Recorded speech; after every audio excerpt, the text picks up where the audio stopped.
Le matin avait une pâleur étrange, presque maladive, le genre de lumière qui ne réchauffe rien, qui étale une clarté morte sur les meubles, les murs, les visages. Anaïs resta longtemps assise sur le bord de son lit, sans se souvenir avoir dormi. Elle portait encore la robe de la veille, chiffonnée, et ses jambes étaient glacées.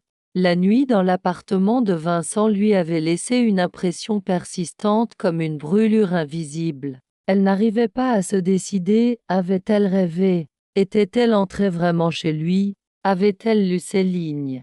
Ce carnet aux mots écrit pour elle ou contre elle? Et cette présence, ce regard dans l'ombre, figé, presque douloureux. Rien ne laissait de traces matérielles, mais son corps, lui, s'en souvenait. Chaque centimètre de peau semblait en éveil. Pas de peur, pas vraiment. C'était autre chose, un vertige. Elle attendit toute la journée. Attendre quoi, elle ne savait pas. Un bruit, une réaction, un mot glissé sous la porte. Rien ne vint. Quand elle ouvrit la porte d'entrée en fin d'après-midi pour vérifier sa boîte aux lettres, elle croisa seulement l'odeur de quelque chose de brûlé, peut-être du café oublié sur le feu chez un voisin. Vincent ne sortit pas. Sa porte restait close, parfaitement immobile. Pas même une ombre sous l'embrasure. Elle retourna dans son salon. Elle alluma une cigarette, bien qu'elle n'ait jamais vraiment fumé. Elle ne la termina pas. À la place, elle regarda fixement le miroir ancien qui trônait au-dessus de la cheminée. Elle ne se reconnaissait pas. Quelque chose en elle avait changé. Pas dans le visage, dans la façon dont elle le regardait. Les jours suivants se déroulèrent comme un fil tendu. Elle ne le vit pas, pas une fois, ni dans l'escalier, ni en bas, ni à la supérette où il achetait parfois du pain de seigle et du tabac. Elle fit semblant de vivre. Elle lisait dans le salon, écoutait des disques, préparait des repas qu'elle ne mangeait pas. Elle rêvait la nuit, encore et toujours. Mais les rêves s'étaient transformés. Maintenant, la chambre était parfaitement identique à la sienne. Le tiroir qu'elle ouvrait était celui de sa table de chevet. Et dans le miroir, elle voyait Vincent debout derrière elle, sans expression. Il ne faisait rien. Il ne parlait pas. Il observait. Et dans ce silence flottait une tension plus sensuelle que tout ce qu'elle avait connu dans sa vie réelle. Ce n'était pas un désir simple, c'était un appel, une invitation à sombrer dans quelque chose d'incompréhensible, un pacte sans mots. Un soir, alors que la pluie tombait doucement et que les lampadaires projetaient sur le mur des ombres liquides, elle entendit un bruit, un froissement. Une enveloppe avait été glissée sous sa porte. Elle resta longtemps à la contempler sans oser la toucher. Finalement, elle se pencha. Pas de nom, pas d'écriture. À l'intérieur, une seule chose, une photo, floue. On y voyait une silhouette devant une fenêtre, dos nu, visage invisible. Et au verso, une phrase manuscrite. Tu te souviens de cette lumière? Elle se figea. Ce n'était pas une photo d'elle, pas clairement. Et pourtant, elle reconnut la courbe, le grain de peau, la tension dans l'épaule. Elle ne savait pas d'où venait cette photo, ni ce qu'elle était censée comprendre. Elle voulait appeler quelqu'un, mais il n'y avait personne à appeler. Tout ce qu'elle avait fui revenait. Les souvenirs flous, l'attente absente, les silences remplis d'échos. Et maintenant, cet homme. Elle décida d'attendre encore. Peut-être que c'était une erreur, une mauvaise blague. Mais à minuit, incapable de dormir, elle ouvrit la fenêtre de sa chambre. En face, celle de Vincent était entr'ouverte. Et, derrière, une silhouette, dos à la lumière, immobile, comme dans la photo. Elle n'attendit pas plus longtemps. Pieds nus, elle traversa le couloir. Elle ne frappa pas. Elle ouvrit. La porte n'était pas verrouillée. L'intérieur était plongé dans une semi-pénombre. Seule la lumière de la salle de bain filtrait. Il n'était pas là, mais le carnet, lui, avait changé de place. Il était maintenant posé sur le lit, fermé cette fois. Elle hésita, puis elle le prit, le serra contre elle, et sortit. Dans son propre lit, Elle ouvrit le carnet à la dernière page écrite. Il n'y avait qu'une seule ligne. Maintenant, c'est toi qui écris. Ses mains tremblaient. Elle comprenait peu à peu. Ce n'était pas une histoire à laquelle elle assistait. C'était un piège qui s'était refermé sur elle. Un engrenage de regards, de gestes, de silence. Et elle n'avait aucune envie de s'échapper. Elle prit un stylo. L'encre était sèche. Elle en trouva un autre. Et elle écrivit: Je suis entrée. J'ai vu ce que tu voulais que je voie. Tu m'as trouvé bien avant que je t'imagine. Maintenant, c'est moi qui choisis. Puis elle referma le carnet, le posa sous son oreiller. Et cette nuit-là, pour la première fois depuis des mois, elle dormit profondément. Sans rêve, sans peur, mais pas sans lui. Il y eut un matin où Anaïs ne reconnut pas sa propre voix. Elle s'entendait parler au téléphone à une collègue oubliée, une voix douce, polie, presque joyeuse. Elle raccrocha et resta un long moment à fixer l'appareil, se demandant à quel moment exactement elle avait appris à dissimuler aussi bien. Cela faisait maintenant une semaine qu'elle avait pris le carnet de Vincent. Il ne l'avait jamais réclamé, il ne s'était pas manifesté, et sa fenêtre restait close, ses volets tirés. Elle avait tenté de frapper une fois. Personne n'avait répondu. Et pourtant, elle sentait encore sa présence, comme une chaleur invisible qui habitait les murs. Elle lisait le carnet chaque soir. Non plus seulement les pages qu'elle avait déjà lues, mais aussi celles qu'elle découvrait peu à peu, dissimulées entre les lignes, griffonnées dans les marges, parfois presque illisibles. D'âmes souvenirs, d'âmes fantasmes, d'âmes fragments. Difficile à dire. Il parlait d'elle avant même leur rencontre, ou de quelqu'un d'autre dont elle serait le double. Elle ne savait plus. Elle découvrit notamment une page qui la glaça. Elle a les mêmes mains que l'autre, mais elle ne s'en souvient pas. Pas encore. Elle croit qu'elle commence ici. Elle se trompe. Et plus bas, à peine déchiffrable, qu'il faudra qu'elle ouvre le tiroir du fond. Elle resta figée un long moment. Le tiroir du fond. Dans l'armoire de la chambre de sa tante, elle n'y avait jamais touché. Un tiroir bloqué, scellé, oublié. Elle se leva sans réfléchir. Elle traversa l'appartement, nue sous sa chemise, les pieds froids sur le parquet. Elle ouvrit l'armoire. Le bois grinça comme si elle réveillait quelque chose.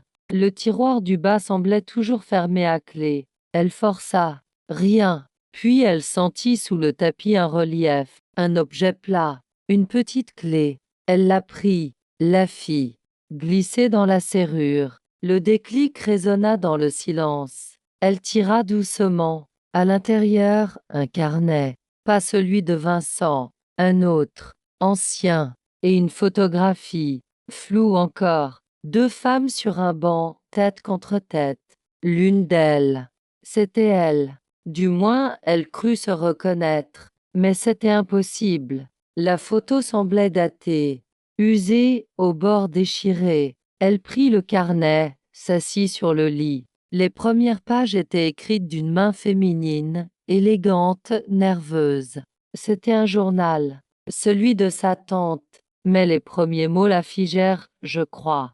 Qu'il est revenu. Le reste était un mélange de peur, de fascination, de souvenirs brumeux. Elle y parlait d'un homme mystérieux, d'un regard insistant, de rêves récurrents, de la sensation d'être suivie, habitée. Les mots devenaient de plus en plus fiévreux au fil des pages. Un nom revenait, toujours le même. Vincent. Elle relut plusieurs fois, sans comprendre. Ce n'était pas possible. Sa tante l'avait connu, ou était-ce un autre Vincent? Une coïncidence? Mais tout dans l'écriture disait le contraire. Elle parlait de lui comme Anaïs aurait pu le faire, comme d'un danger délicieux. Un poison qu'on prendrait volontairement, à petite dose, les yeux grands ouverts. La dernière phrase du journal était inachevée. Si quelqu'un lit ceci, qu'il sache que ce n'était pas de l'amour. C'était, et rien, Anaïs. Referma le carnet, le cœur battant. Tout s'enchevêtrait. Son obsession, ses rêves, la disparition de sa tante. Et cet homme, cet inconnu qu'elle n'arrivait plus à qualifier autrement que comme une nécessité. Ce soir-là, elle écrivit de nouveau dans le carnet de Vincent. Je sais maintenant que je ne suis pas la première, mais tu ne sais pas non plus qui je suis. J'avance, et je t'attends. Elle glissa le carnet dans une enveloppe et le posa devant sa porte en silence. Le lendemain matin, il n'était plus là. Mais ce n'est que plus tard, bien plus tard dans la journée, qu'elle vit ce qui avait changé. Sur le miroir du salon, tracée dans la buée laissée par la douche, une phrase était apparue. Une main y avait dessiné les mots à l'index. Je ne suis jamais partie.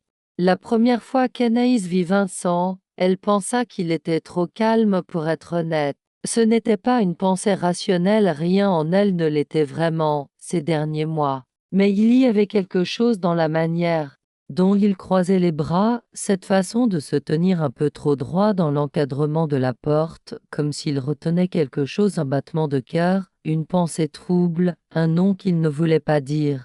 Elle ne savait pas encore que cette tension, imperceptible pour d'autres, deviendrait pour elle une obsession. Anaïs venait d'emménager dans ce petit appartement aux murs couleur coquille d'œuf, niché au 3e étage d'un immeuble ancien dans le 11e arrondissement de Paris, un héritage de sa tante, décédée subitement au printemps. L'air y sentait encore le linge séché à l'intérieur et la cire pour bois ancien. Il y avait des miroirs dans des cadres dorés, une fenêtre donnant sur une cour invisible, et un silence qui lui tombait sur la peau comme une couverture humide. Vincent habitait en face.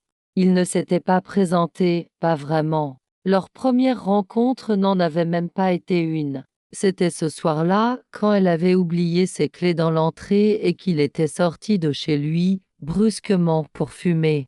Peut-être, ou pour fuir quelqu'un à l'intérieur. Il ne lui avait pas souri. Il l'avait regardé avec un air presque interrogatif, puis il avait simplement dit « Tu veux que je t'aide à forcer la serrure ?» Elle avait refusé, par orgueil plus que par prudence. Mais elle avait noté la voix grave, l'accent à peine perceptible, pas parisien, pas tout à fait du sud non plus. Une nuance, comme un parfum difficile à identifier, mais que l'on n'oublie pas. Elle avait fini par dormir cette nuit-là sur le canapé du salon, avec une couverture râpeuse et le sentiment d'avoir croisé quelqu'un qu'elle n'aurait pas dû ignorer. Les jours suivants, elle l'avait vu plusieurs fois dans l'escalier, souvent au même moment.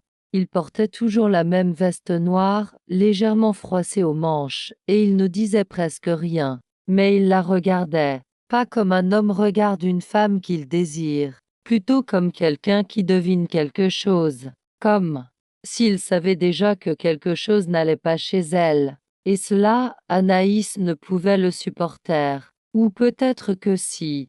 Peut-être qu'elle en avait besoin. Il fallait dire qu'Anaïs portait en elle un trouble qu'elle n'avouait à personne. Depuis des mois, depuis la mort étrange de sa tante que l'on avait dite naturelle, sans autre précision, elle avait commencé à avoir ses rêves. D'âmes images floues, souvent en noir et blanc, dans une pièce qui ressemblait à la sienne mais qui n'était jamais exactement pareille. Et toujours une silhouette, d'abord floue, puis, peu à peu, plus nette, jusqu'à ce que le visage prenne forme et cette forme, elle ne voulait pas y croire, parce que ce visage, c'était celui de Vincent. Il ne pouvait pas y être. Elle ne le connaissait pas. Il n'avait pas encore touché sa vie. Et pourtant, dans le rêve, il lui parlait ou plutôt, elle devinait ses mots sans les entendre. Il la suivait du regard pendant qu'elle ouvrait les tiroirs de l'armoire ancienne, pendant qu'elle se penchait sur un carnet jauni, pendant qu'elle caressait la surface froide d'un miroir ébréché. Et ses yeux dans le rêve étaient d'un vert presque animal, ce qui n'était pas le cas en vrai. Elle tenta d'en parler à une ancienne amie, mais les mots sortaient mal. Comment expliquer qu'on rêve de quelqu'un qu'on vient à peine de croiser, avec autant de précision? On aurait pu croire à une de ces obsessions passagères, nées de l'ennui et du deuil.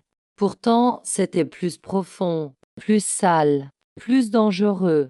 Elle commença à l'espionner, pas ouvertement, Elle écoutait le moindre bruit venant de l'autre côté du couloir. Elle laissait sa porte entrebâillée quand il passait. Elle chronométrait ses allées et venues, elle notait mentalement les jours où il ne rentrait pas. Et elle remarqua un détail étrange, parfois il s'absentait longtemps plusieurs jours et quand il revenait, il portait toujours la même chemise, mais pas le même regard, comme s'il avait vu quelque chose entre-temps, comme s'il avait traversé un endroit qu'il ne voulait pas nommer. Une nuit, alors que la pluie battait les vitres et que Paris semblait contenir sa respiration, Anaïs se leva, poussée par une impulsion qu'elle ne reconnut pas. Elle sortit dans le couloir pieds nus, le cœur battant. La porte de Vincent était entr'ouverte. Elle s'approcha sans réfléchir.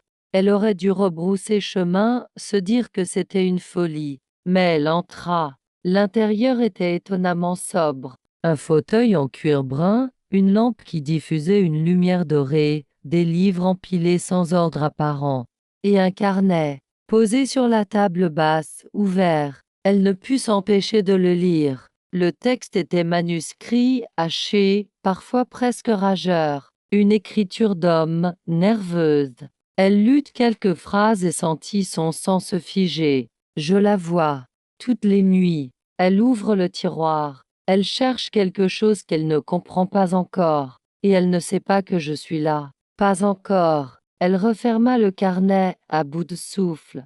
Ce n'était pas possible. Il ne pouvait pas écrire. Ça, il ne pouvait pas savoir. Mais quand elle se retourna pour sortir, il était là, dans l'ombre, immobile. Il ne dit rien. Il ne cria pas. Il ne s'approcha même pas. Il la regarda simplement, avec cette expression qu'elle avait vue dans ses rêves, cette intensité presque douloureuse, comme si la voir là, debout dans son monde, lui faisait mal ou lui faisait du bien, elle ne savait plus. Elle sentit alors quelque chose céder en elle, un barrage, un refus ancien, comme si elle avait attendu ce moment, cette exactitude d'un regard partagé dans le silence, toute sa vie. Et pourtant, rien ne fut dit. Elle retourna chez elle sans un mot, mais la nuit fut longue et pleine de feux contenus.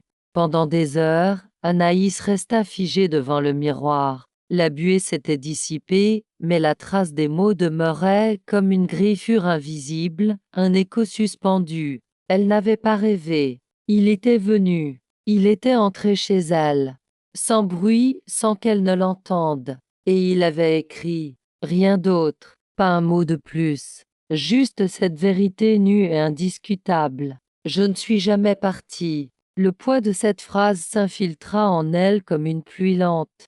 Cela n'avait rien d'un aveu banal. C'était une fracture dans le réel, une déchirure silencieuse qui remettait en cause tout ce qu'elle pensait savoir. Ce n'était plus seulement une obsession ou une présence dérangeante. C'était une constante, quelque chose ou quelqu'un enraciné dans les fibres même de son existence. Elle aurait dû être terrifiée, mais ce qu'elle ressentait, au fond, ressemblait plus à une forme d'abandon, comme si elle venait de céder enfin à une force contre laquelle elle n'avait jamais vraiment voulu lutter. Ce soir-là, elle ne ferma pas la porte à clé. Elle alluma toutes les lampes de l'appartement, mais garda les rideaux ouverts. Les fenêtres noires lui renvoyaient son reflet, démultiplié, fragmenté. Elle se déshabilla lentement, non pas par provocation, mais comme une offrande inconsciente. Elle voulait être vue. Elle voulait qu'il sache qu'elle savait. Le silence autour d'elle était si dense qu'elle crut entendre son propre sang couler. Elle alluma un vinyle ancien, la voix d'une chanteuse italienne, rauque, lente, blessée. Les notes semblaient flotter entre les murs comme des fantômes familiers. Et pendant un long moment, elle resta immobile, debout dans le salon, les bras le long du corps. Puis elle le sentit. Il n'y eut pas de bruit de porte.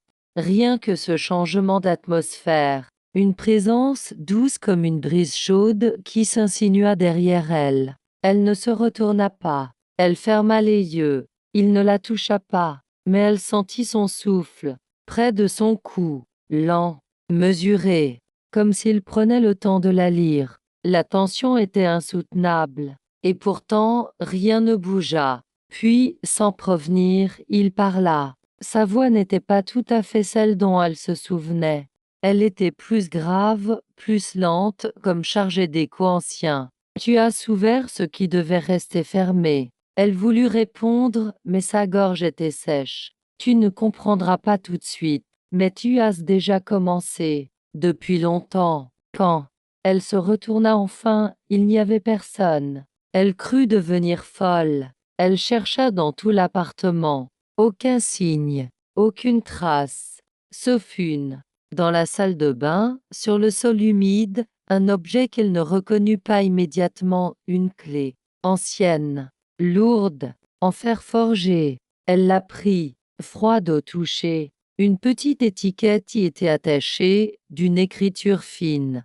Cabinet du grenier. Elle connaissait cet endroit, le grenier de l'immeuble, accessible par une trappe dans les escaliers. Elle n'y était jamais montée, trop poussiéreux, trop oublié, mais la clé la brûlait dans la main. Elle devait y aller. Ce fut le lendemain soir. Elle attendit que tout le monde dorme. Elle monta lentement, clé dans la poche, cœur battant. L'escalier grinçait sous ses pas, le bois ancien semblant protester à chaque mouvement. La trappe était là, au plafond. Une chaîne pendait. Elle tira. Une échelle descendit, péniblement. L'air était plus froid, chargé de l'odeur de vieux papier et de cire ancienne. Elle monta. Le grenier était plus vaste qu'elle ne l'aurait cru. Un seul néon vacillant diffusait une lumière laiteuse. Dames meubles recouverts de draps, des cartons ouverts, des piles de livres rongés. Au fond, une porte. Elle n'avait rien d'extraordinaire, mais la serrure correspondait à la clé. Elle ouvrit. La pièce était minuscule, presque une cellule. Un fauteuil, une lampe, et au mur, des dizaines de photos, toutes floues, toutes en noir et blanc. Dame visage de femme, dame corps en mouvement, et, toujours, cette silhouette d'homme, en arrière-plan, présente sans jamais être le centre. Mais ce qui la glaça, c'est qu'elle vit son propre visage, plusieurs fois, pas maintenant, plus jeune, trop jeune. Dame photo qu'elle n'avait jamais vue, qu'elle n'avait jamais vécue. Et soudain, elle comprit, ce n'était pas seulement elle, c'étaient des variations d'elle. Dame reflet, dame vie antérieure ou parallèle, dame mémoire volée, et au centre du mur, une seule photo, en couleur, neuve, réalisée récemment. Elle, endormie, dans son lit, la bouche légèrement entr'ouverte, la main sur le carnet. Elle recula brusquement, un grincement derrière elle. Elle se retourna. Vincent, debout dans l'embrasure, silencieux, immobile. Et cette fois, ses yeux n'étaient pas verts, ils étaient noirs. Anaïs ne bougea pas. Ses pieds semblaient cloués au sol du grenier, froids malgré les chaussettes fines qu'elle avait enfilées à la hâte. L'espace était minuscule, mais l'air s'y dilatait étrangement, comme si chaque seconde s'étirait, suspendu dans une tension silencieuse.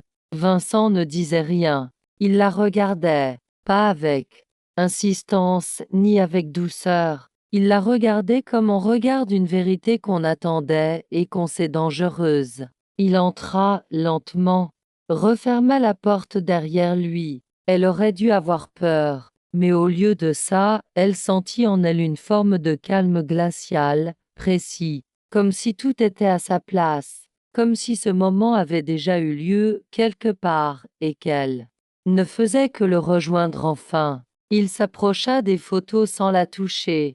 Son doigt passa devant les images sans les frôler. « Tu les reconnais ?» demanda-t-il, pas avec sa voix, avec quelque chose d'autre. Une sorte de vibration, comme si la pièce elle-même parlait à travers lui. Elle ne répondit pas. « Ce ne sont pas elles. C'est toi. À chaque fois. Tu changes, mais tu reviens. » Elle voulut protester, mais les mots moururent dans sa gorge. Elle savait qu'il disait vrai.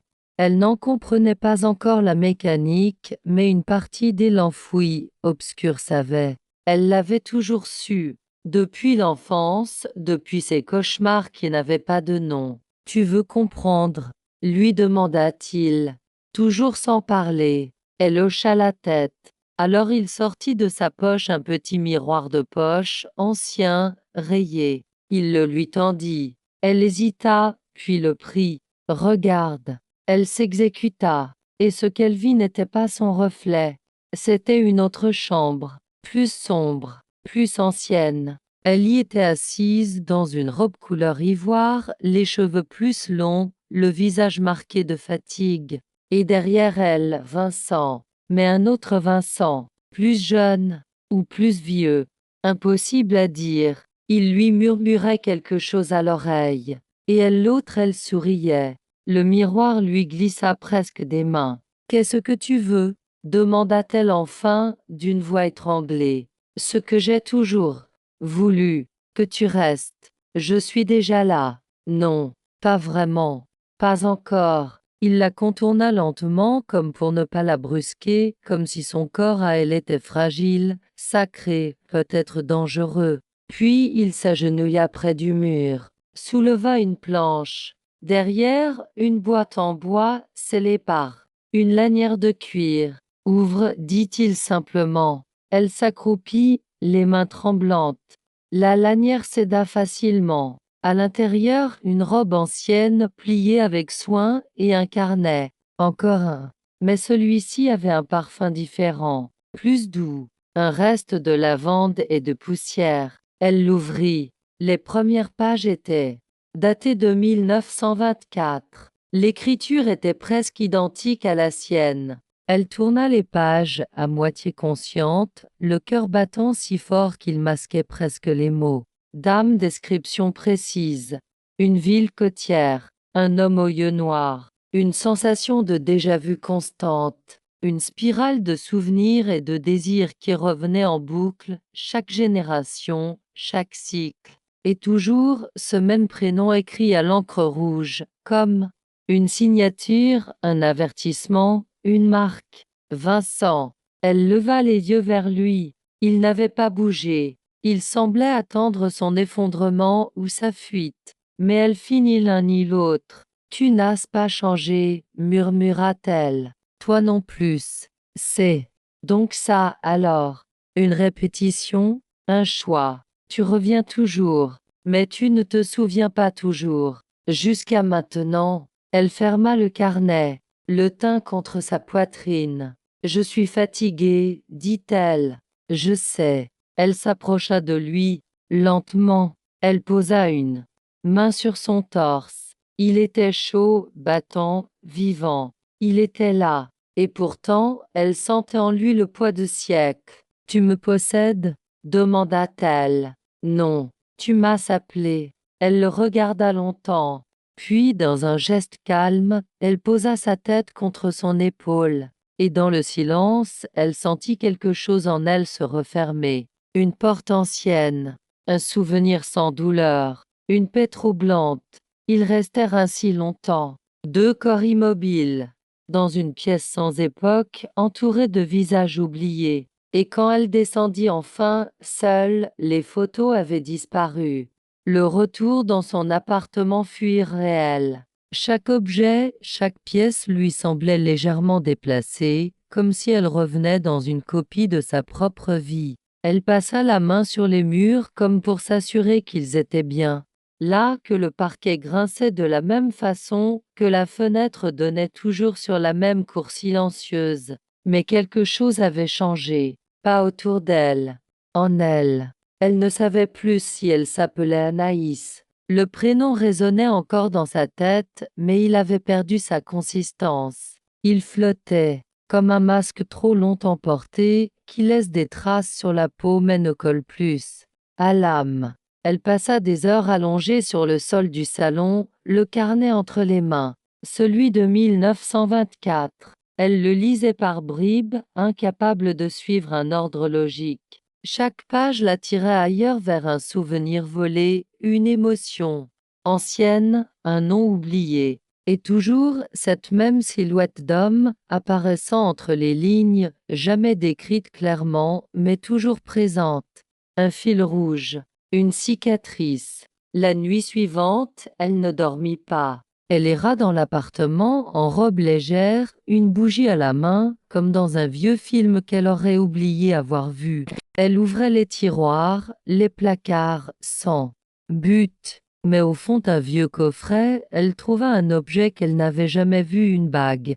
Ancienne, usée, ornée d'une pierre noire, mate, sans éclat. Quand elle la passa à son doigt, un frisson lui traversa l'échine. Un souvenir surgit, brutal, fulgurant, elle, sur une plage grise, le vent dans les cheveux, Vincent à ses côtés. Il lui prenait la main. Elle portait cette même bague. Et elle pleurait, sans bruit. Le souvenir disparut aussi vite qu'il était venu. Mais la sensation, elle, resta. Elle courut jusqu'au miroir. Elle se regarda longuement. Son visage semblait le même. Et pourtant, elle distinguait sous la peau une autre version d'elle-même, une trace, une mémoire qui ne lui appartenait pas tout à fait. Puis un détail l'arrêta sur sa clavicule gauche, un grain de beauté qu'elle n'avait jamais remarqué. Non, pas un grain de beauté, une marque, un cercle, comme un tatouage effacé par le temps. Elle se déshabilla complètement. Elle explora son corps avec la même attention qu'on accorderait à un terrain inconnu. D'autres marques, légères, presque invisibles, comme si quelqu'un, un jour, avait écrit sur elle, puis s'était ravisé. Dame carte, dame repère. Elle comprenait maintenant que son corps n'était pas un début, mais une reprise, une relecture, une version corrigée d'une histoire, déjà racontée. Le lendemain matin, une enveloppe attendait devant sa porte. À l'intérieur, une note écrite à la main, il y a une maison, au bord du lac. Tu y as déjà été. C'est là que ça recommence. Et une adresse. Annecy. Elle n'hésita pas. Elle fit sa valise sans réfléchir. Pas beaucoup de vêtements, juste les carnets, la bague et le miroir. Elle prit le train. Elle ne se souvenait pas du trajet. Elle ne se souvenait même pas avoir acheté le billet. Mais à son arrivée, la lumière sur les montagnes était exactement comme dans ses rêves d'enfance douce, dorés, irréels. Elle marcha jusqu'à la maison. Une bâtisse, ancienne en pierre au bord de l'eau, les volets fermés, le jardin envahi par les herbes. Et pourtant, elle sut immédiatement où était la clé sous la 4e pierre, à gauche de la porte. Elle entra. L'odeur, l'air, tout en elle réagit avant sa conscience. Ses muscles se souvenaient, ses os aussi. Elle gravit l'escalier. Les yeux fermés, trouva la chambre du fond, ouvrit la fenêtre. Et il était là, Vincent, assis sur le rebord, face au lac. Le même manteau noir, le même silence. Mais cette fois, son regard était plus doux, ou peut-être plus las. Elle s'approcha, doucement. Il ne bougea pas. Elle s'assit à ses côtés. Ils ne parlèrent pas. Il lui tendit la main. Elle la prit. Et dans ce geste, simple, silencieux, elle comprit. Ce n'était pas lui qui revenait. C'était elle. Toujours elle. Le lendemain matin, le lac était d'un bleu laiteux. Le ciel semblait hésiter entre la pluie et la lumière. Anaïs s'était réveillée tôt, sans bruit, dans la maison encore endormie. Vincent dormait dans la pièce. À côté, elle le savait sans le voir. Elle n'avait pas besoin de vérifier. Sa présence remplissait les murs, les draps, l'air même.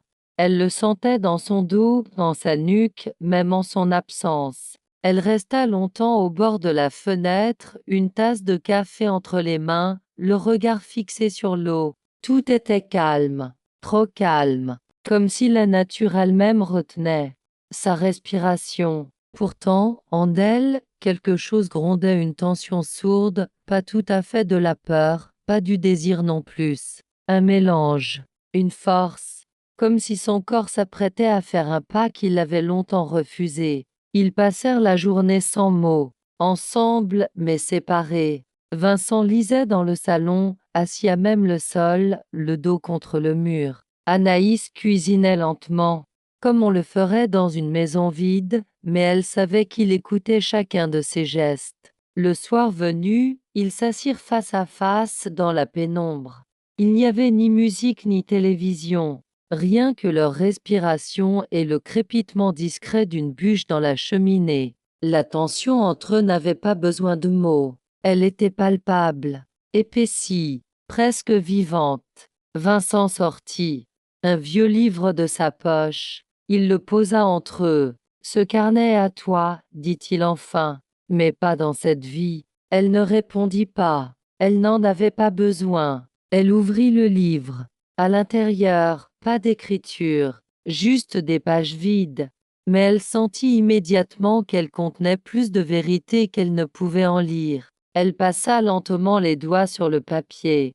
Dame Frisson lui remontèrent le bras. Chaque page réagissait à son toucher comme une peau, une mémoire. Elle ferma les yeux, et elle vit. Dame Bribe, Dame Fragment, un autre siècle, une autre maison, une autre elle, et lui, toujours lui, mais différent, distant, froid, et elle à genoux dans une chambre fermée. Elle écrivait quelque chose en tremblant. Quand elle rouvrit les yeux, Vincent la regardait. Tu commences à voir, murmura-t-il.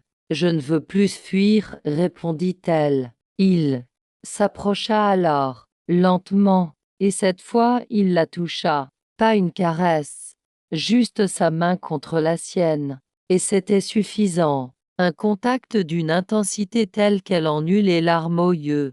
Ce n'était pas du désir charnel, c'était pire. C'était un appel, une réclamation, comme si son corps disait enfin oui à quelque chose qu'il refusait depuis toujours. Ils restèrent ainsi, mains jointes, front contre front, jusqu'à ce que la nuit tombe entièrement. Et dans l'obscurité, Anaïs sentit en elle une faille se rouvrir, une porte ancienne, une promesse jamais tenue. Elle murmura, presque malgré elle, dis-moi que cette fois, tu ne partiras pas. Et il répondit, très bas, je ne peux rien te promettre, tu le sais. Puis, après un long silence, mais je suis revenu, et je reviendrai.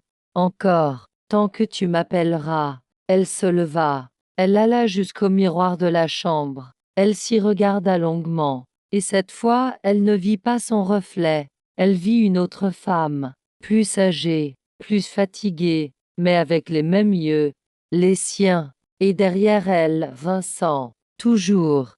Il pleuvait depuis des heures. La maison au bord du lac semblait flotter dans un monde isolé, hors du temps, hors du bruit du monde. Le rythme de la pluie sur les vitres dictait leur respiration. Anaïs passait ses journées à marcher pied nue, à effleurer les murs comme on effleure une peau familière. Vincent ne parlait presque plus. Il écrivait. Il remplissait des pages de carnet qu'il ne lui montrait pas. Parfois il s'interrompait, la fixait, comme s'il vérifiait qu'elle n'allait pas disparaître. Elle comprenait peu à peu que le silence entre eux n'était pas vide. C'était un espace habité, chargé de tout ce qui ne pouvait être dit sans perdre la réalité. Un soir, elle le regarda longtemps, pendant qu'il lisait. Il était assis par terre, à demi allongé contre un coussin. Sa chemise légèrement entr'ouverte, son cou marqué par une cicatrice fine qu'elle n'avait jamais vue avant. Elle la fixait. Il le sentit. Elle tendit la main, effleura la marque. Tu l'as toujours eu. Il leva les yeux vers elle, doucement. Pas dans toutes les versions. Elle ne comprit pas tout de suite, mais quelque chose en elle se tendit. Elle s'agenouilla, lentement, le visage près du sien. Elle n'osait pas poser de questions. Elle avait peur que la réponse soit trop grande pour sa mémoire. Il posa ses mains sur ses genoux, avec une douceur presque rituelle. Tu as voulu m'oublier, dit-il. Plusieurs fois. Tu m'as enfermé. Tu as fui, brûlé des pages. Tu m'as même enterré une fois, et pourtant tu m'as toujours recréé. À chaque vie, à chaque oubli, elle ferma les yeux. Elle sentait une chaleur étrange monter dans sa poitrine. Une tristesse belle et ancienne, comme un souvenir d'enfance qu'on croit inventé. Pourquoi je t'appelle toujours demanda-t-elle. Parce qu'on ne se défait pas de ce qu'on aime dans l'ombre. La phrase resta suspendue entre eux, comme un souffle qu'on retient trop longtemps. Cette nuit-là, elle ne dormit pas. Elle s'installa dans la grande baignoire vide, une couverture sur les épaules, et elle relut les carnets, tout dans le désordre. Elle cherchait un fil, une réponse. Mais les mots tournaient sur eux-mêmes. Il n'y avait pas d'explication, juste des couches. Dame fragment, dame miroir. À l'aube, elle sentit sa présence dans l'encadrement de la porte. Elle ne se retourna pas. Elle dit simplement: Est-ce ce que je suis réel pour toi? Ou suis-je un souvenir que tu poursuis encore? Vincent s'approcha. Il s'agenouilla. Près de la baignoire, les yeux dans les siens. Tu es toujours la même.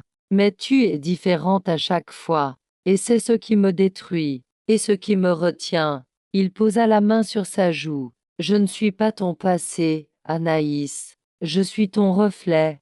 Celui que tu caches sous les paupières. Elle eut un frisson. Et toi? Demanda-t-elle. Qu'est-ce que tu caches? Il laissa passer un long silence. Puis il répondit: Mon nom n'est pas Vincent. C'est celui que tu m'as donné.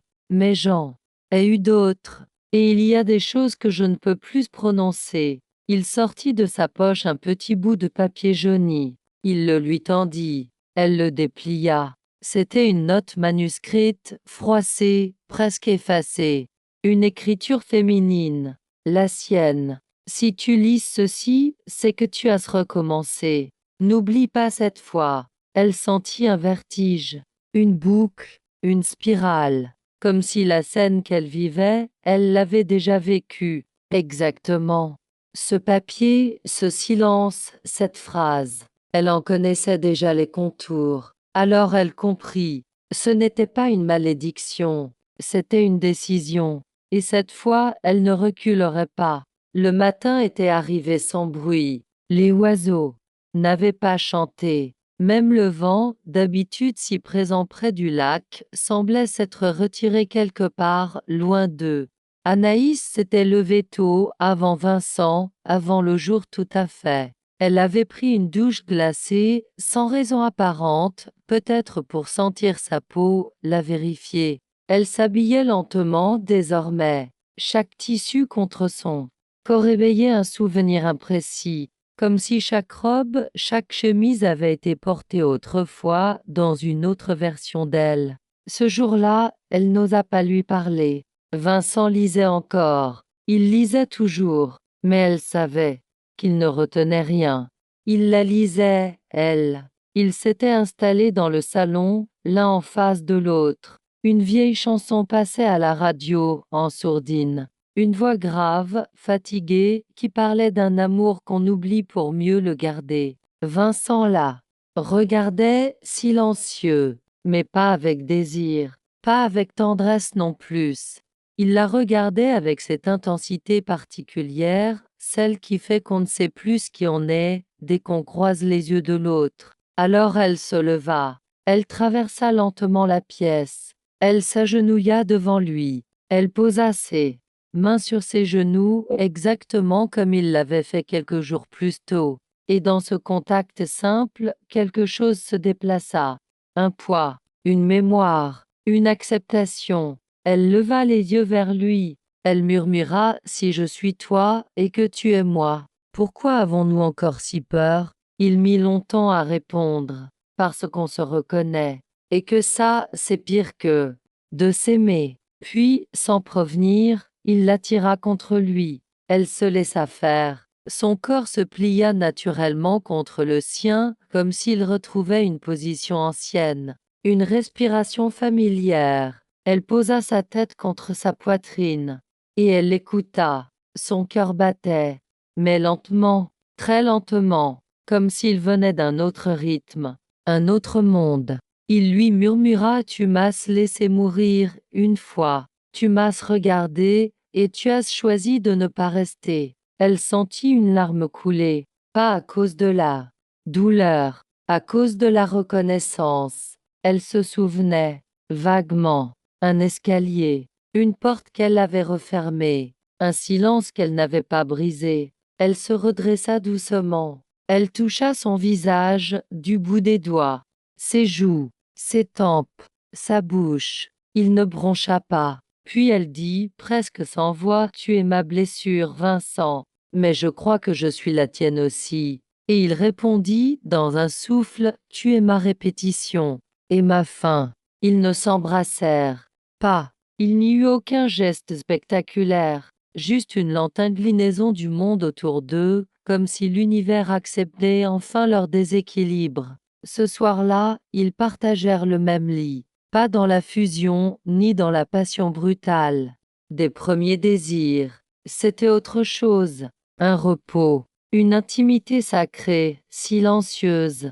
Ils dormaient dos à dos, sans se toucher, mais chaque souffle de l'un répondait à celui de l'autre. Et dans ce silence-là, Anaïs comprit qu'elle l'aimait, pas pour ce qu'il était, mais pour ce qu'elle était devenue en sa présence. La nuit fut longue, pas à cause de l'insomnie, ni de la peur, mais à cause de cette étrange paix qui, chez Anaïs, se mêlait toujours au vertige.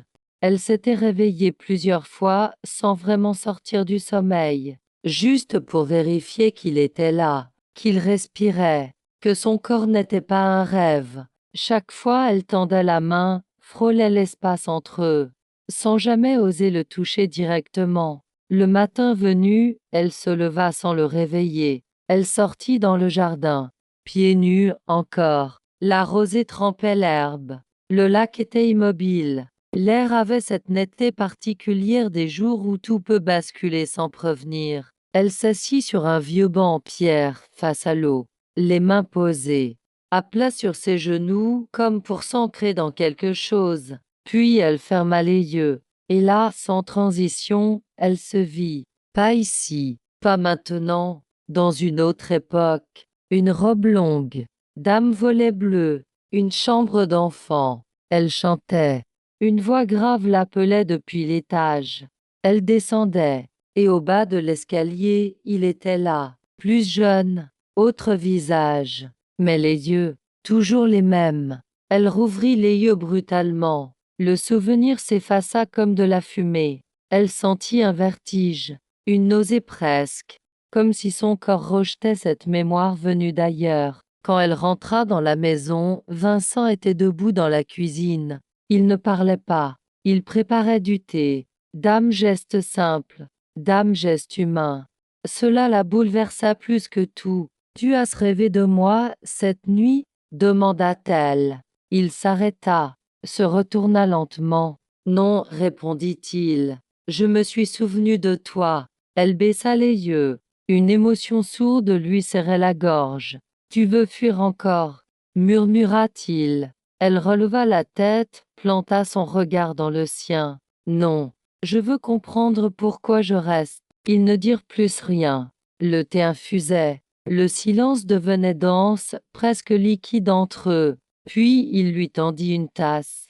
Elle ne la prit pas. « Dis-moi qui j'étais, dit-elle. Tu veux dire, avant cette vie? Oui, dis-moi tout ce que tu sais. » Il hésita, puis s'approcha d'elle. Il posa ses mains sur ses épaules. « Tu t'appelais Claire une fois, puis Léna, puis Ariane. Tu étais danseuse, institutrice, peintre. Tu n'aimais jamais ton reflet, et tu écrivais toujours ton prénom à l'envers sur les vitres. Tu m'as aimé chaque fois, et chaque fois tu m'as effacé. Pourquoi? Parce que j'étais ton ombre, et qu'on ne peut pas vivre longtemps à côté de soi-même. » Elle ferma les yeux. Elle avait froid, malgré la chaleur de la maison. « Tu veux que je t'efface encore? Je veux que tu m'acceptes. » Il l'enlaça. Ce fut simple, inattendu, un geste d'ancrage. Pas de désir, pas encore, juste le besoin d'être contenue. Et dans cette étreinte, elle comprit qu'elle était au bord de quelque chose, pas d'une fin, mais d'une vérité. Et cette vérité, elle savait que son corps l'avait toujours portée, mais que son esprit, lui, l'avait refusée. Ils passèrent l'après-midi à marcher autour du lac, sans parler. Le silence entre eux n'était plus fait d'angoisse ni d'attente. C'était un espace étrange, presque doux, mais chargé. comme si chaque geste se retournait, frôlait. Une branche, respirer plus fort pouvait tout faire basculer. Anaïs observait Vincent marcher un peu devant elle. Son dos, ses épaules, la courbe précise de sa nuque. Il n'avait rien de spectaculaire, il était presque banal. Et pourtant, il attirait le regard comme une cicatrice sur un corps parfait, une dissonance qu'on ne peut s'empêcher d'interroger. Elle savait désormais qu'il portait en lui des visages plus anciens que celui qu'il montrait, que ce corps n'était qu'un costume, une enveloppe provisoire. Il avait dû changer, souvent. Mais elle reconnaissait toujours la même chose, cette chaleur inquiète dans son regard, cette blessure ouverte qui ne demandait jamais rien, mais qui appelait tout. Quand ils revinrent, la lumière avait déjà basculé. Un crépuscule doré noyait les murs de la maison, comme si elle allait s'enfoncer doucement dans un autre plan de réalité. Vincent s'assit dans la pièce du fond, celle où personne n'allait. Anaïs l'avait toujours évité, sans trop savoir pourquoi. Elle y entra pour la première fois. C'était une bibliothèque abandonnée. Dame Livreau. Titres effacés, des carnets empilés, des cahiers noirs, certains sans couverture. Et un fauteuil. Simple, usé. Elle s'approcha lentement. Vincent la regardait comme on regarde quelqu'un qu'on aime et qu'on sait condamné à partir. Tu ne peux pas rester ici longtemps, murmura-t-il. Pourquoi? Parce que cette maison te protège encore. Mais elle s'efface, déjà. Elle s'assit à même le sol. La poussière ne la dérangeait plus. Tu dis que tu es mon reflet. Mais de quoi exactement? De mes peurs? De mes désirs? Ou de ce que j'ai détruit? Il sourit tristement. Je suis ce que tu caches sous tes gestes, ce que tu ne dis jamais, ce que tu ressens mais que tu refuses de penser. Elle détourna les yeux. Et si je t'acceptais? Jusqu'au bout? Il ne répondit pas. Alors elle se leva. Elle s'approcha de lui, tout près. Elle prit son visage dans ses mains, le regarda comme on regarde une vérité que l'on a fuyie trop longtemps. Je ne veux plus recommencer. Je ne veux plus fuir, ni oublier, même si ça me consume. Il ferma les yeux sous ses paumes. Il murmura à leur reste. Ils s'embrassèrent. Mais ce n'était pas un baiser de désir. C'était un scellement, une fusion muette, une chute consentie. Elle sentit quelque chose en elle céder. Une porte, un mur, un nom. Elle vit des images, courtes, tranchantes, d'âmes vides avant. Un feu, une noyade, un balcon, une corde, et toujours elle, toujours lui, et la même scène, encore et encore. Elle l'abandonnait, toujours, jusqu'à maintenant. Cette nuit-là, ils dormirent l'un contre l'autre, peau contre peau, pas pour se posséder, pour s'empêcher de disparaître. Et au milieu de la nuit, elle entendit sa voix dans le noir. Tu ne me reverras plus sous cette forme. Mais je serai encore là. Si tu ne m'oublies pas. Elle ne répondit pas. Elle resserra ses bras autour de lui. Elle savait que le matin lui volerait quelque chose, et que ce serait peut-être lui. Le matin était tombé d'un seul bloc, comme si la nuit, lasse, avait fui sans prévenir. Anaïs se réveilla seule, le lit encore tiède, l'oreiller légèrement creusé, marqué par la forme de son absence. Mais lui, Vincent, n'était plus là. Elle ne paniqua pas. Ce genre d'absence n'appelait pas la panique. Elle appelait une autre forme d'angoisse, celle qu'on ressent face à une page blanche, juste après avoir lu un roman qu'on ne voulait pas finir. Elle chercha dans la maison, sans hâte. Pas un bruit, pas une empreinte. Tout était parfaitement à sa place, trop à sa place. Même les tasses avaient été rangées, les carnets refermés. Son manteau avait disparu du porte-manteau. Elle ouvrit la fenêtre, espérant peut-être voir sa silhouette au bord du lac. Rien. L'eau était plate, figée, grise. Elle descendit pieds nus dans le jardin. Le froid mordait doucement sa peau. Et là, posée sur le vieux banc de pierre d'une enveloppe, froissée, sans nom, elle l'ouvrit. À l'intérieur, une seule chose, le miroir de poche. celui qu'il lui avait tendu, celui qui montrait autre chose que le présent, autre chose qu'elle. Elle le prit, lentement, le tourna vers elle. Cette fois, il ne montrait rien, pas de reflet, pas de pièce, pas de souvenir, juste un vide noir, profond, mouvant. Elle le referma. Brusquement, le choc dans son ventre fut immédiat, viscéral. Une chute silencieuse. Il était parti, pas seulement de la maison. Il avait quitté quelque chose d'autre, un plan, une présence, une version, et elle restait là, seule. Mais étrangement, elle ne ressentit ni abandon ni colère, seulement une lucidité, nue, totale. Elle retourna dans la maison. Elle sortit tous les carnets, ceux de Vincent, les siens, ceux qu'elle croyait ne pas comprendre. Elle les étala sur le sol du salon comme un puzzle dont on n'aurait pas encore les pièces finales. Elle passa des heures à tout relire, et au fur et à mesure, un fil apparut. Non pas une histoire linéaire, mais une répétition, un rythme, une musique sous-jacente. Elle nota un détail étrange dans presque chaque version, chaque récit, chaque mémoire. Elle tombait malade.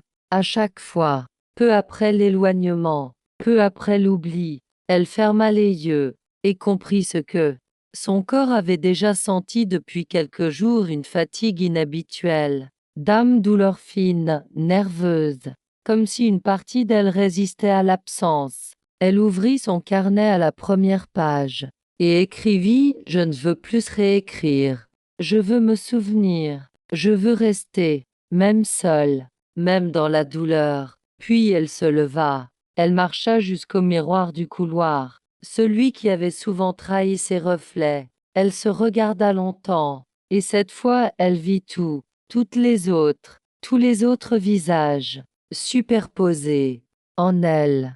Et derrière, flou, mais toujours là Vincent. Pas un homme, un motif, un rappel, un déclencheur. Elle toucha la surface du miroir. Elle murmura « Je suis prête. Tu peux rester en moi maintenant » et dans un souffle presque imperceptible.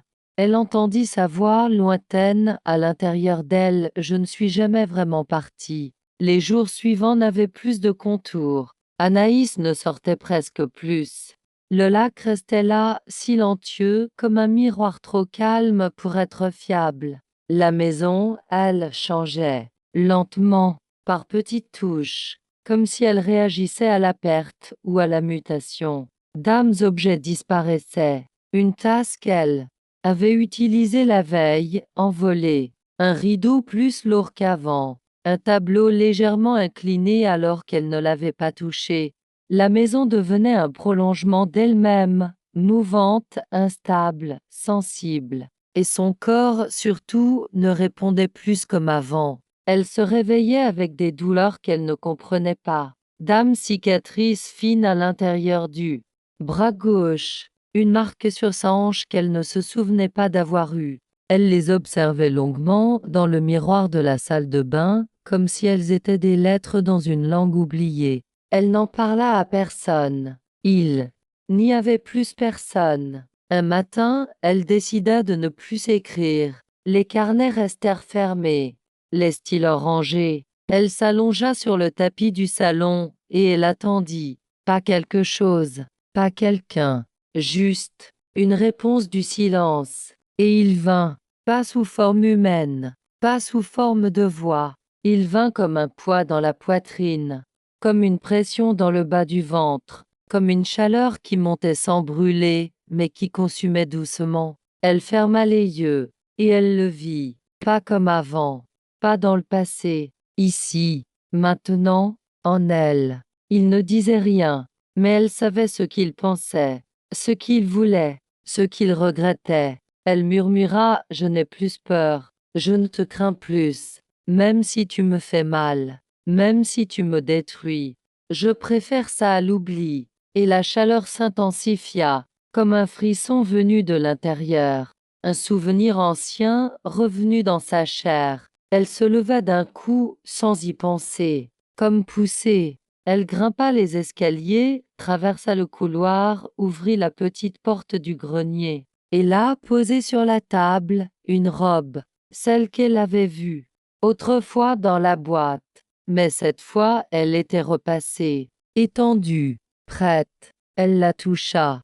Ses doigts tremblaient. Elle la porta contre elle, et un vertige l'envahit. Elle ne se souvenait pas l'avoir enfilée. Mais quand elle regarda son reflet dans la petite glace suspendue au mur, elle était dedans. Et elle y était belle, fatiguée, mais belle. Et dans son regard, quelque chose de nouveau, ou de très ancien, une paix dangereuse, un consentement. Elle murmura pour personne: je suis prête à porter ton absence.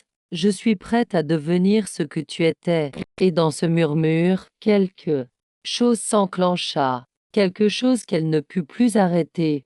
La nuit tomba sans couleur, pas de bleu, pas d'orange, juste une ombre qui s'étira sur le sol, sur les murs, sur le lit où Anaïs s'était allongée sans bouger. Elle ne pleurait pas, elle ne parlait plus. Tout ce qui pouvait être dit l'avait déjà été, à voix haute ou dans le silence, dans les gestes retenus, dans le corps de Vincent, dans l'espace qu'il avait laissé. Elle portait toujours la robe, celle qu'elle n'avait pas choisie, celle qui lui appartenait depuis d'autres temps. Elle en sentait le poids symbolique. Les fibres contre sa peau semblaient l'enlacer comme des bras anciens. Ce n'était pas une tenue, c'était une mémoire. Elle se leva, chaque pas dans la maison sonnait différemment, comme si le bois reconnaissait enfin son passage. Elle descendit l'escalier, passa dans la cuisine, ouvrit la porte du cellier. Là, une autre porte, qu'elle n'avait jamais vue, l'attendait. Elle était là depuis toujours, mais cachée dans un angle, comme une respiration qu'on oublie de remarquer. La clé, elle la tenait dans la main sans s'en souvenir. Une petite clé d'argent, chaude, presque vivante. Elle ouvrit. La pièce était petite, ronde, sans fenêtre. Une seule chaise au centre. Et sur la chaise, un carnet, noir, sans titre. Elle le prit, l'ouvrit. À l'intérieur, une seule page, écrite. Tu es allé au bout. Tu peux maintenant décider, t'effacer, ou te souvenir. Mais si tu choisis de rester, tu porteras tout, même ce que tu ne comprends pas. Elle referma le carnet. Elle sut que la décision n'était pas un choix dans le futur. Elle l'avait déjà prise quelque part dans une autre version, peut-être dès le premier rêve, peut-être dès la première nuit où elle avait vu Vincent sans le connaître. Elle s'assit, elle ferma les yeux, et elle le vit, pas dans un rêve, pas dans une vision. Elle le vit dans sa peau, Vincent, mais pas sous forme humaine, pas sous la forme de l'homme qu'elle avait embrassé. Elle le vit en elle, comme un organe, comme une colonne vertébrale parallèle, comme une ligne dans sa mémoire. Et alors elle comprit, il n'était pas un homme, il était son retour, il était ce qu'elle devenait à chaque oubli, à chaque vie, à chaque refus de mémoire. Il n'était pas à aimer, il était à intégrer. Elle resta là toute la nuit, immobile, en paix. Quand elle sortit de la pièce au matin, la maison était différente, plus petite, plus vide, comme si elle avait enfin expiré après avoir retenu son souffle pendant des années. Et sur la table du salon, une seule chose restait, un miroir, pas le sien, celui de Vincent. Elle le prit, elle s'y regarda, et cette fois, il n'y avait plus de regard, plus de silhouette floue derrière elle, seulement elle, et quelque chose de profond, d'indivisible, qui la traversait. Anaïs ne revint jamais à Paris. Ce fut une décision instinctive, immédiate, comme un souffle, qu'on retient et qu'on laisse enfin partir. La ville n'avait plus de forme.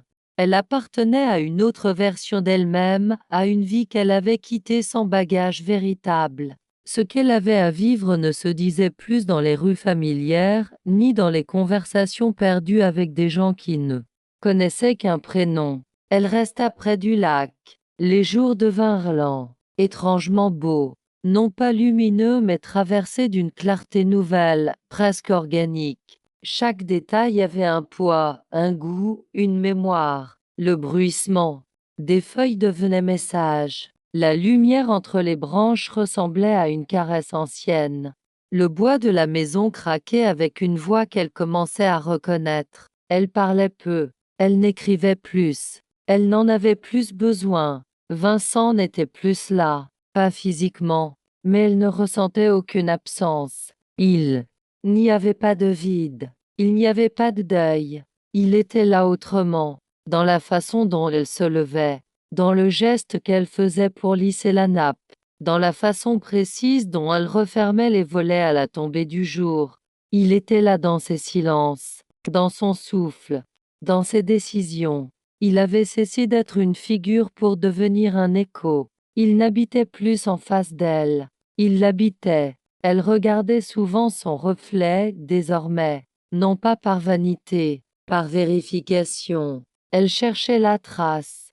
Elle cherchait le moment exact où il affleurait. Ce n'était jamais dans les yeux, c'était plus bas, dans la nuque, dans les ombres autour de la clavicule, dans la tension discrète des doigts quand elle écrivait un mot qu'elle n'avait pas prévu. Elle comprit peu à peu que rien ne reviendrait jamais comme avant, mais que ce n'était pas une perte, c'était une mue lente, invisible, irréversible. Le corps se souvenait, il retenait tout, les baisers qu'on n'avait pas donnés, les phrases qu'on avait à peine osé penser, les vies qu'on avait laissées mourir à l'intérieur, et parfois elle se surprenait à sourire, pas de joie, pas de soulagement, mais de reconnaissance. Elle avait cessé d'attendre, et c'était ça, le miracle. Elle vivait désormais dans cette absence pleine, dans ce creux qu'elle avait appris à aimer. Elle ne voulait plus que ça, une vie simple, une maison, un silence, un miroir, et parfois, la sensation précise qu'on vous effleure la nuque quand vous tournez la tête trop vite, mais que personne n'est là, pas vraiment, pas encore, pas comme avant, juste assez pour que vous sachiez. Il ne vous a jamais quitté, et que, peut-être, vous non plus.